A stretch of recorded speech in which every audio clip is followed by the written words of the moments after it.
Good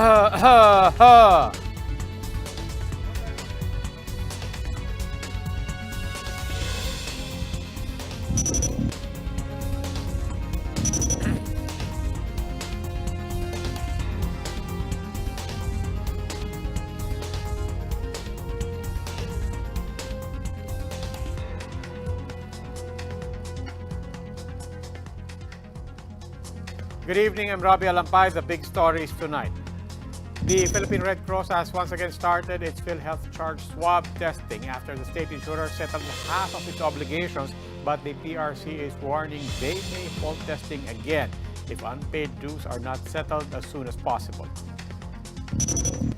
Senator Ping Lacson wants to look into allegations of red tagging and red baiting. He wants Southern Luzon Military Commander Antonio Parlade and progressive groups to appear before the Senate. The Octa research team of UP and UST experts has seen a spike in COVID-19 cases after travel restrictions were eased. The U.S. elections is off to a historic start with 70 million voters already casting their ballots with election day still a week away. And Smart is giving Filipino fans another dose of their OPA fix. The telco just tapped Park Seo-joon as its newest endorser.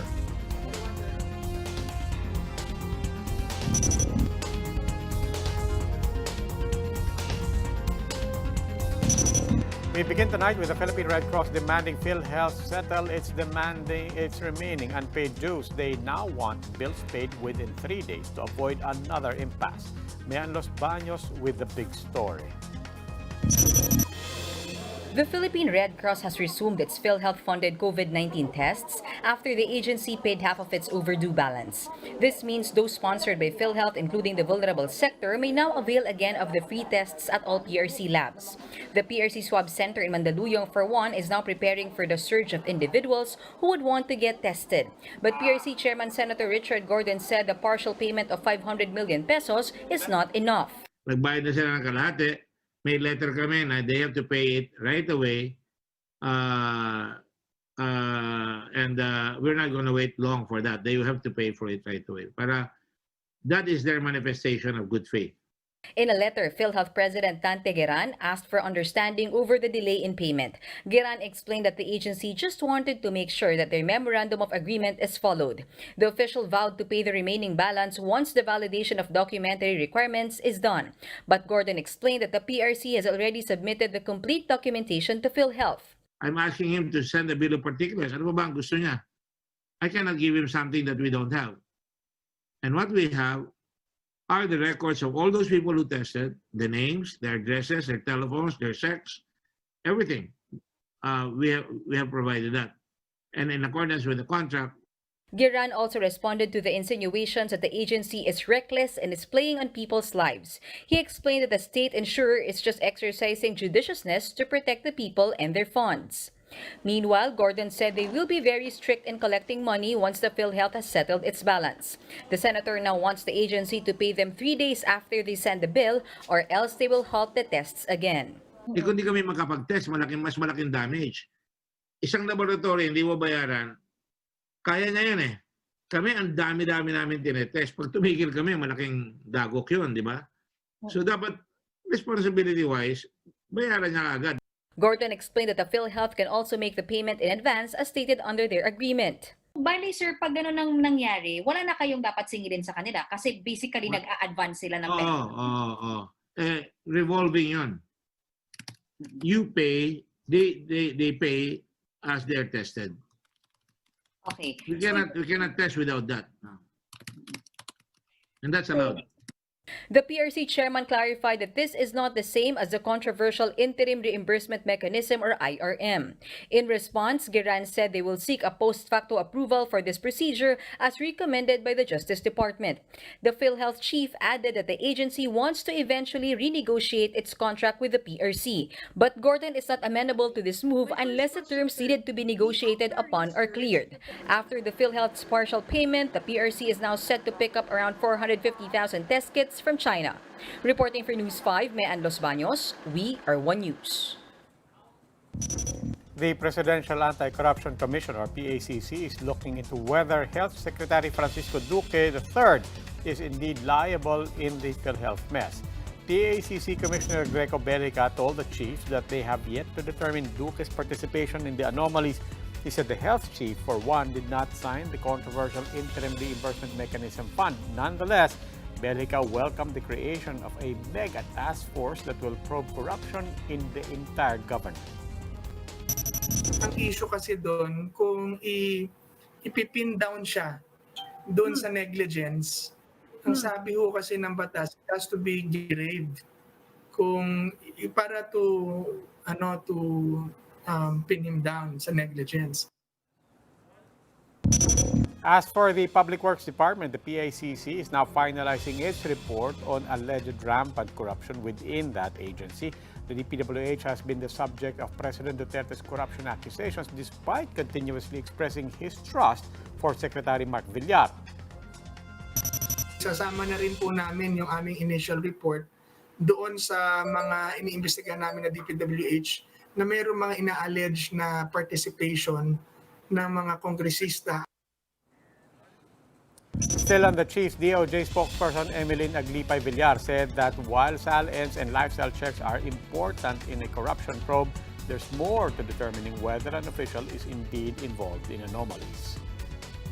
This is not something that we are eliminating from our investigation. These are just one of the tools to be used in an investigation. Justice Secretary Minardo Guevara met with the heads of the NBI and the National Prosecution Service Tuesday evening. Guevara met with NBI Officer in Charge Eric Nestor and Prosecutor General Benedicto Malconteto to discuss possible methods of investigations into alleged anomalies within government. Together, they formed the core group of the so-called Mega Task Force Against Corruption. The DOJ said the core group that was tasked to probe the alleged mess in PhilHealth will also run the new task force. The Commission on Audit, the Civil Service Commission, and the Ombudsman will also be invited to work with the task force. After a drama-filled stay at the lower house, the proposed 2021 budget is now in the hands of senators. But as early as now, Senator Ping Lacson has flagged some questionable items. Ria Fernandez tells us more. Senators have expressed relief after receiving the 4.5 trillion peso general appropriations bill from the House of Representatives yesterday, a day early from their agreed schedule. Senate President Tito Soto said they now have ample time to work on the budget. They will submit the findings of their budget hearings to the Finance Committee once they resume session on November 9. The budget will then be sent to the plenary for sponsorship and debates. Soto said senators are willing to work overtime so that they'll get to the period of amendments by November 24. And since the President certified the measure as urgent, the Senate wants a second and third reading approval on the same day.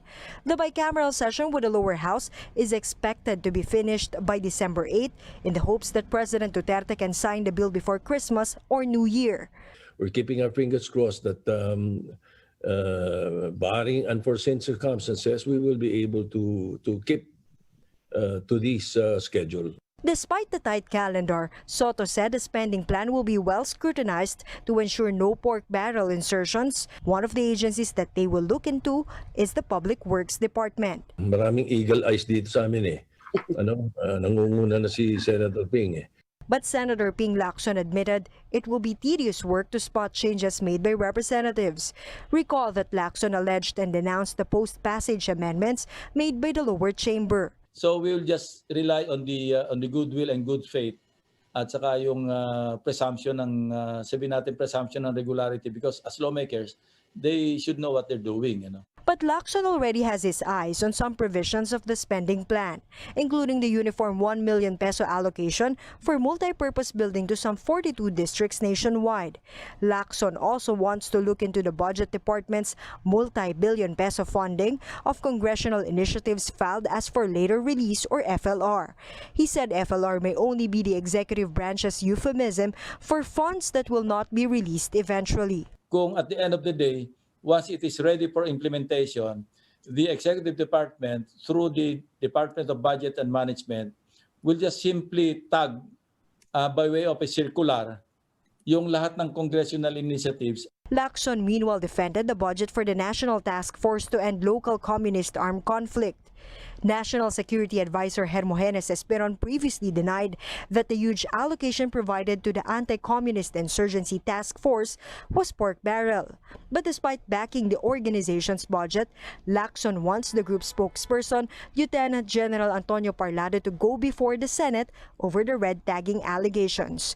The lawmaker also wants Gabriela and other militant groups to attend the probe.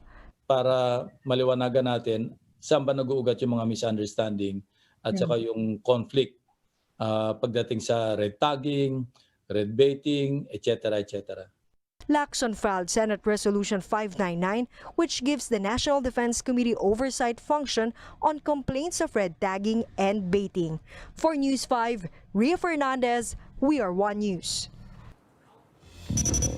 We'll go for a quick break. When the big story returns, since distancing rules were relaxed in public transportation, a group of researchers already recorded an uptick in COVID-19 infections. And the Foreign Affairs Department wants to use the full extent of the law as they probe a Philippine envoy's alleged abuse of her Filipino helper. This and more when the big story returns.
Good evening. You're still watching The Big Story. The Health Department has warned the public against reports that unregistered vaccines from China are already in the country.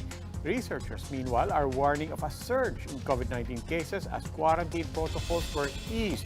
JC Cosco explains.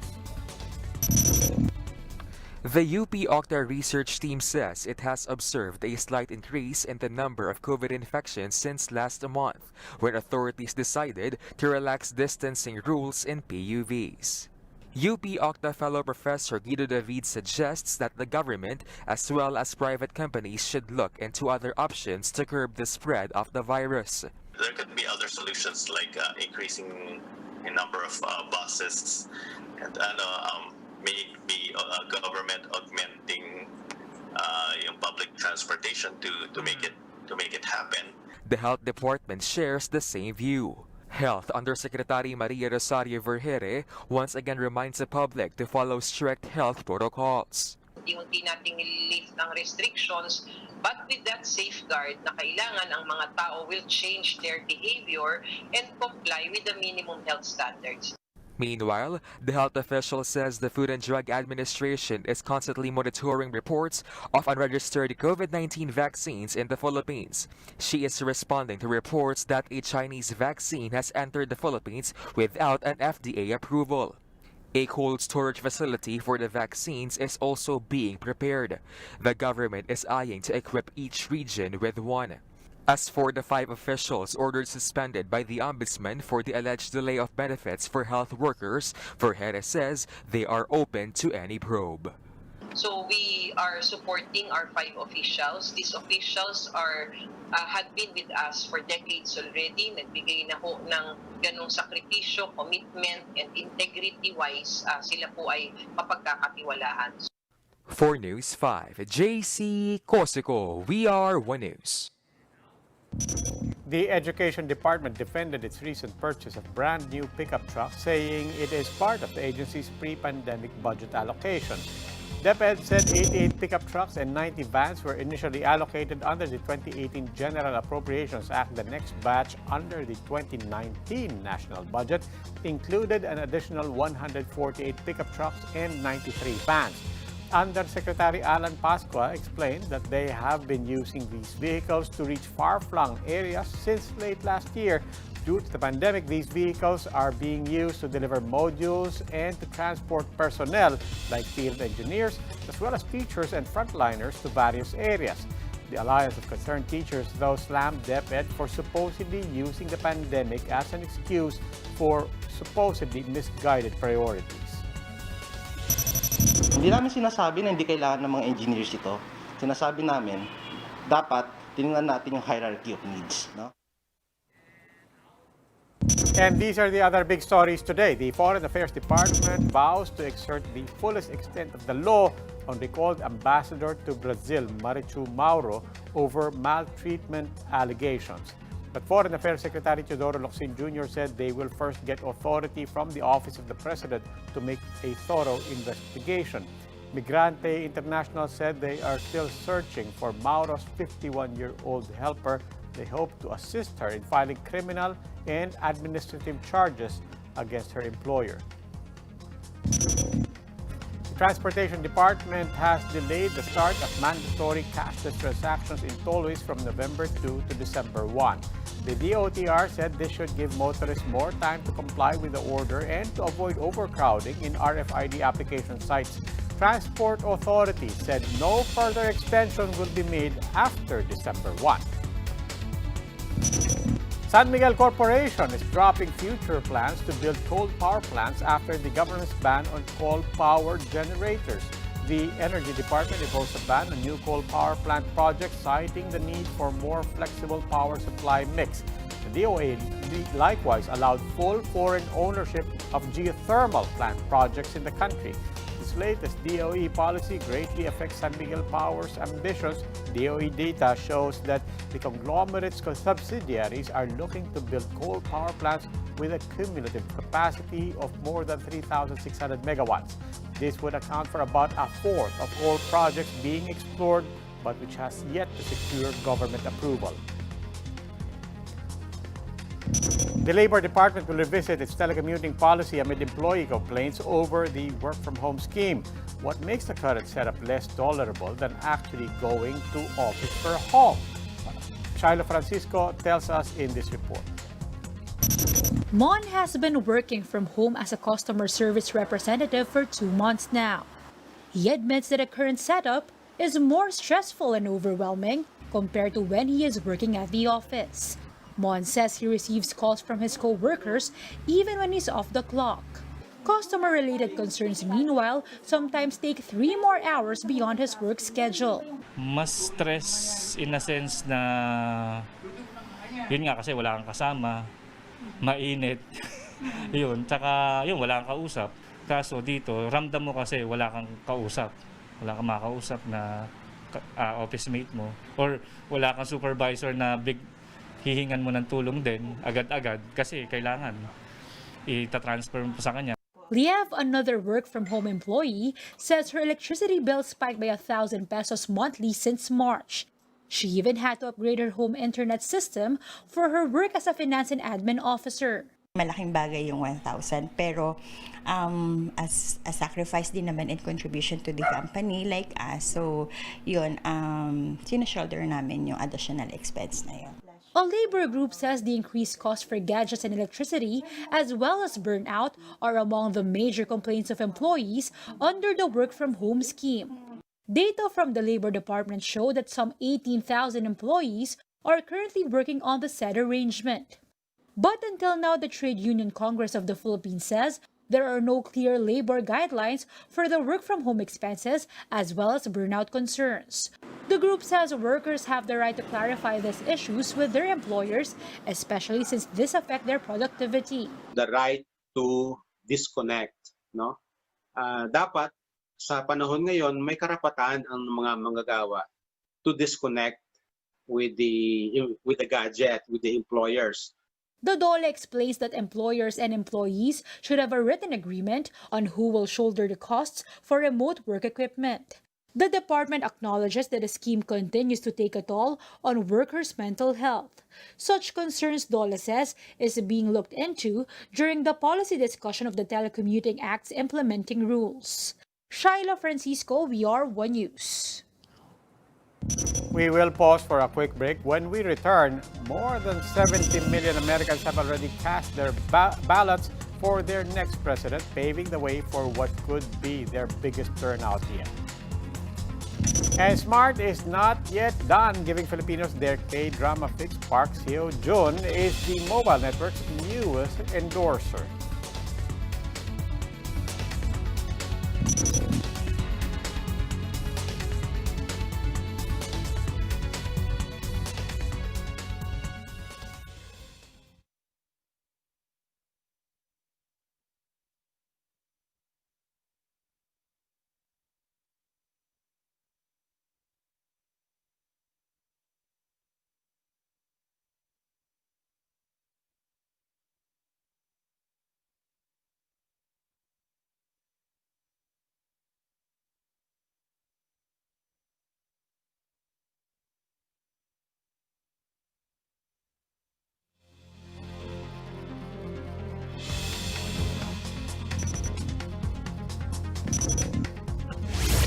Good evening, I'm Robbie Alampay. You're still watching The Big Story.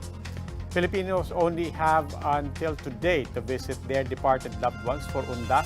Cemeteries nationwide will remain closed until November 4 to curb the spread of COVID-19. To tell us how the last day of visits at Manila's largest cemetery went, we have with us Pat Mangune. She's reporting live from the Manila North Cemetery. Pat.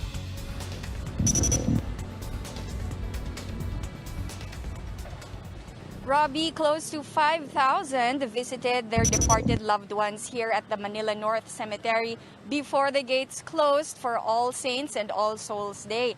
No untoward incident have been reported except for the arrest of an alleged drug pusher.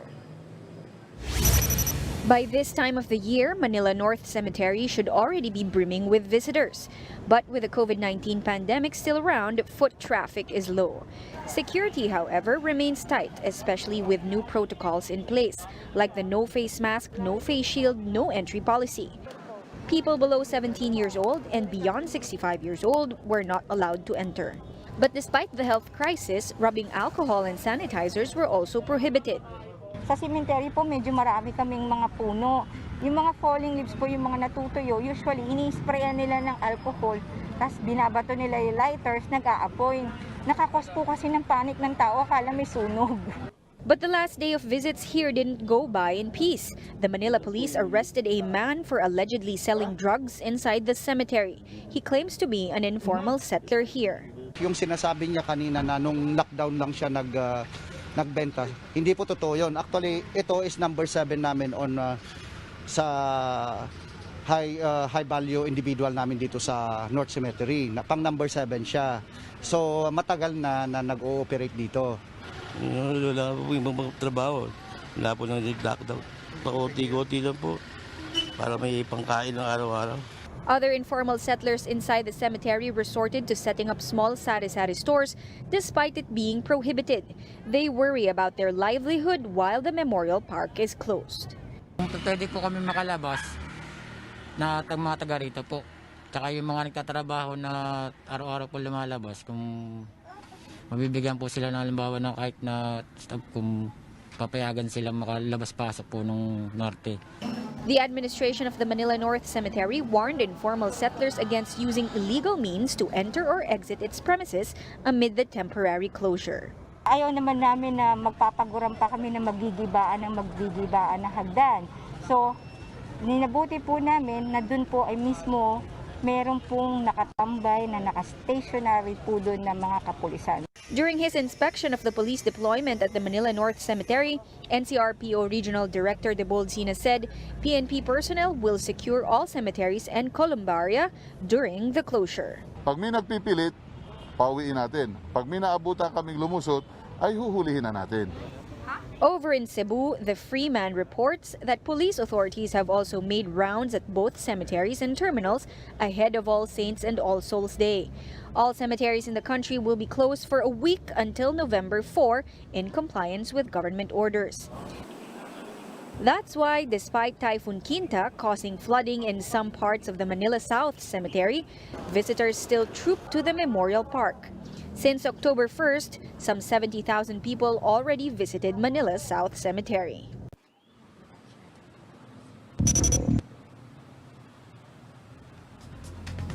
Robbie, back here at the Manila North Cemetery, the police made sure that all the visitors exited the premises. That was before they placed a padlock at the main gate at around 5 this afternoon. Some of those who did not make the cutoff were quite dismayed, but were just told to return on November 5 when the cemetery reopens. Robbie? Maraming salamat, Pat Manguni, reporting live from the Manila North Cemetery. Pag-asa is tracking another active tropical depression outside the Philippine area of responsibility. The tropical depression, which will be called Rawley, might enter the country on Thursday morning, if not afternoon. It could also become a tropical storm within 24 hours. As of 3 p.m., it is located 1,910 kilometers east of Central Luzon. Now, according to the latest NDRRMC situation report, Quinta had affected almost 50,000 families comprising more than 200,000 individuals in nearly 800 barangays across Regions 3, Calabarzon, Mimaropa, and Regions 6 and 8. Quinta also caused 81 incidents, including flooding and landslides. 9 individuals, meanwhile, were killed due to the typhoon. 6 people were injured, while 2 are still missing.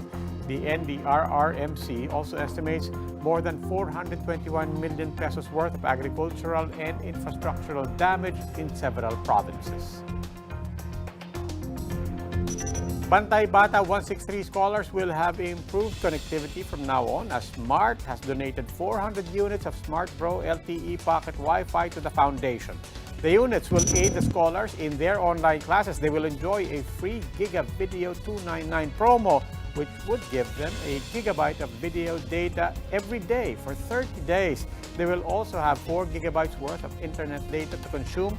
Senior Vice President Jane Bass has stressed on SMART's commitment to the education sector during these trying times.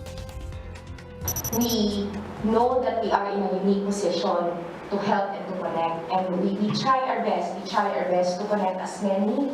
We try our best to connect as many students and teachers, especially those in need, and this is actually a testament to that commitment. I'm so happy that we can be working together, kasi that's the only way talaga our country is gonna move forward and going to defeat this pandemic.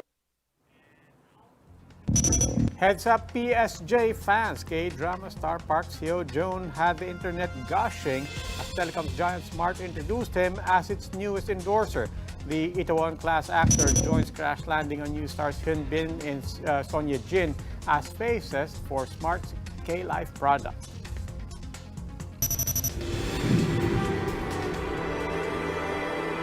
Kailangan basta may smart giga K-Video everyday. Smart Communications President and CEO Al Panilio called this a historic milestone for the company. He said Filipino K-drama fans will get to meet their idols, as Smart will bring them to the Philippines once the COVID situation here improves. Per contract, they will all come in. PSG is also coming in. It's really just the timing. And, today we cannot commit yet on the timing because of travel restrictions, but we'll try our very best to make it happen for sure. The coming U.S. elections might just set a new record, as more than 70 million Americans have already cast their votes for their next president. This year's total voter turnout is so far already more than half of the tally recorded during the 2016 polls, with less than a week to go until Election Day. If the record-breaking pace continues, it could lead to the highest voter turnout in the United States in more than a century. The huge turnout is also seen as a sign that Americans want to reduce transmission risks come Election Day. U.S. President Donald Trump visited Michigan, Wisconsin, and Nebraska for his latest campaign rally on Tuesday. There he claimed that a win for Democrat nominee Joe Biden would benefit China. For his part, Biden took his campaign to Georgia, which he said is a sign of momentum in his race for the presidency. Biden pointed out Trump's failure to condemn white supremacy and systemic racism in the U.S. He also said putting an end to COVID-19 does not need nor require an economic shutdown. And that wraps up today's big story. Catch us again tomorrow at 8 p.m. on Signal Channels 8 and 250. Please like our Facebook page, One News. For more in-depth analysis, visit our webpage, onenews.ph. I'm Robbie Alampay. We are One News. Good evening.